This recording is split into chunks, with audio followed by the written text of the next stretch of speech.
Hey, good morning and happy Friday. This is my weekly check-in with you guys. And what's been really cool is sharing my progress and my feedback throughout this process, going along through it with you guys, and then hearing some of your feedback.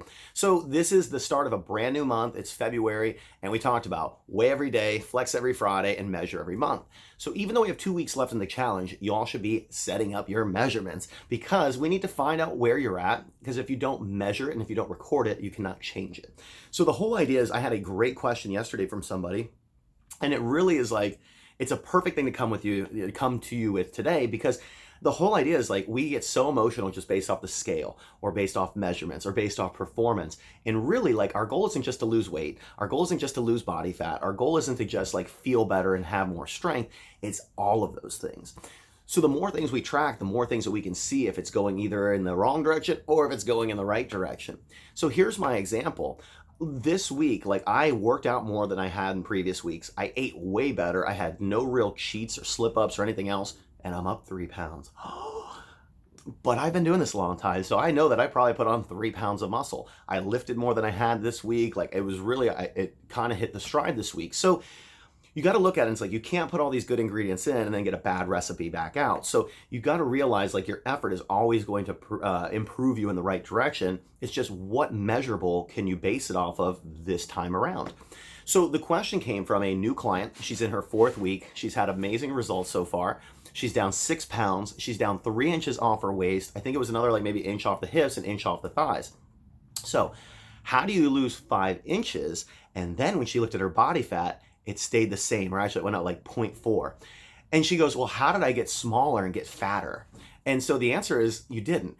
You actually just got smaller. And so the whole idea, where's my marker? So the whole idea is like this. You have your person, that's you flexing, that's your hands, that's your smile. So we have this person, that's your lean body mass. That's everything lean and alive on your body that we're trying to fuel. Well, you also have fat that's accumulated through the years. Some of it's gone onto the thighs, some of it's gone onto the underarms.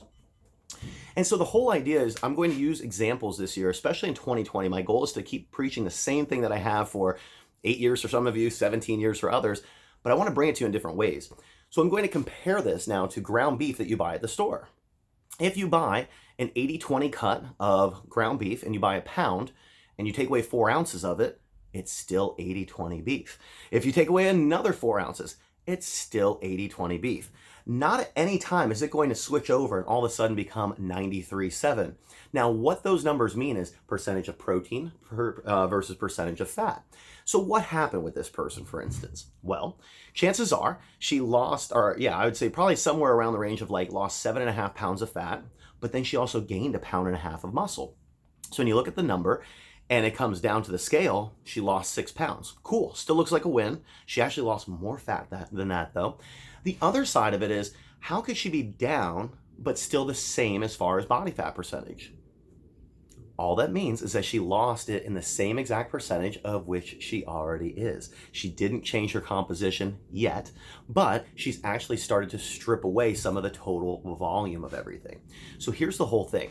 Men in the beginning, we don't gain much muscle. We have a lot of muscle on our bodies to start with. There's always going to be a higher percentage of muscle to fat ratio on men than there is with women. Women, your fat looks beautiful. That's why men love you. So the whole idea is like you are going to, at the very beginning, you're going to gain muscle at a faster pace than a man would. But you're also going to still lose fat even though you think that you don't. The biggest difference is when both are conflicting, it's hard to see that number on the scale. So all that happened is this person lost it in the same exact ratio of what they had and going all the way down. So it's not that she didn't lose fat. It's not that anything else. It's just she has not changed her total composition yet. So here's the way it plays out though.